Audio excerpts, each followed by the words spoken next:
Hi అండి, నమస్తే. Welcome back to Ganasri recipes.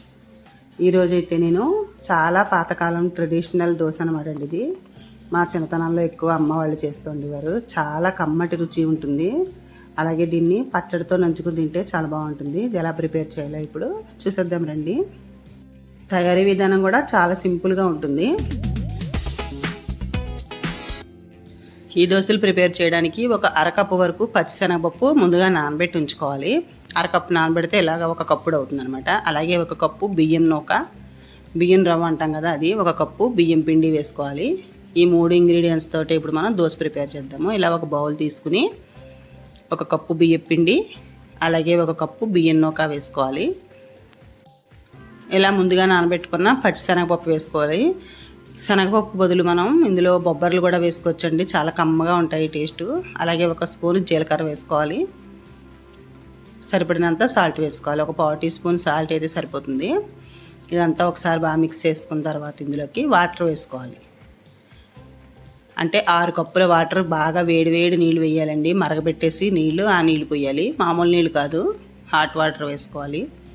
ఒక కప్పుకి 3 కప్పులు అనమాట. ఒక కప్పు పిండి, ఒక కప్పు నూక వేసాం కదా, 6 కప్పుల వాటర్ వేసుకోవాలి. కరెక్ట్గా సరిపోతుంది అనమాట. అలా వేస్తే ఇలా కొద్దిగా వేసుకుంటూ వేడి నీళ్ళతోటి కలిపేసుకోవాలి.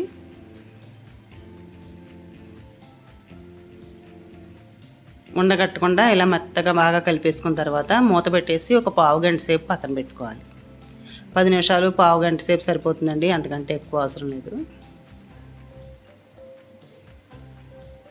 ఈ నీరంతా కూడా వేడి నీళ్ళు వేసాం కదా, ఈ పిండి నూక కూడా కొంచెం ఉడికినట్టుగా అయిపోతాయి అన్నమాట. అప్పుడు మనకి అట్లు వేసుకోవడానికి ఈజీగా ఉంటుంది.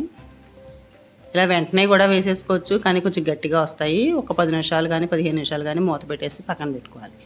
ఇప్పుడు 15 నిమిషాల తర్వాత చూడండి, కొంచెం గట్టిగా చిక్కగా దోశకి సరిపడినంత బ్యాటర్ రెడీ అవుతుంది అనమాట. ఇంక ఇందులో ఏమీ వేయనవసరం లేదు.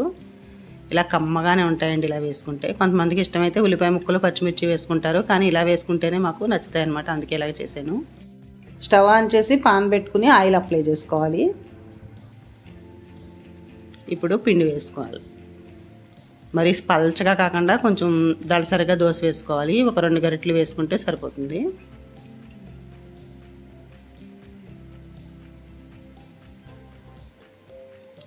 ఇలా వేసేసి ఒకసారి ఆయిల్ కావాలంటే కొంచెం వేసుకొని మూత పెట్టేయాలి.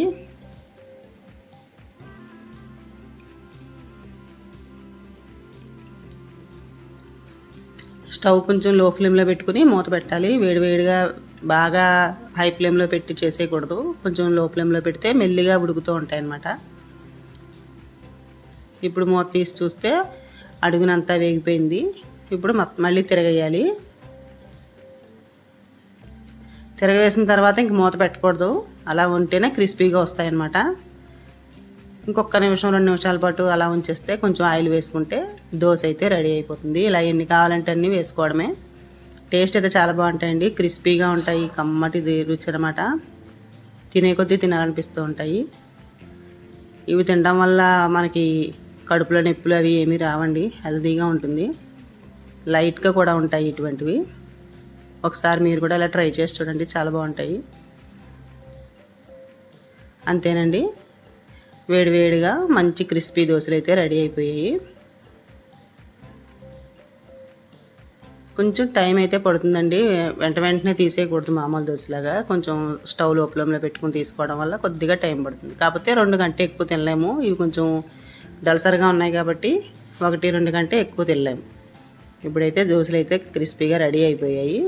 ఒక ప్లేట్లోకి తీసుకుని దీంట్లోకి మనం ఆవకాయ కానీ, మాగాయ కానీ, టమాటా పచ్చడి కానీ ఇటువంటి వేసుకుని నంచుకు తింటే చాలా బాగుంటాయండి. మామూలుగా మనం ఇడ్లీ దోశల్లోకి వేసుకునే చట్నీ కంటే ఇటువంటి పికిల్స్ అయితేనే బాగుంటాయి. దీనికి ట్రై చేసి చూడండి మీరు కూడా. అలాగే వీడియో లైక్ చేయండి, షేర్ చేయండి. ఫస్ట్ టైం నా ఛానల్ చూసినట్లయితే గణశ్రీ రెసిపీస్ ఛానల్ సబ్స్క్రైబ్ చేసుకోండి. Thank you for watching.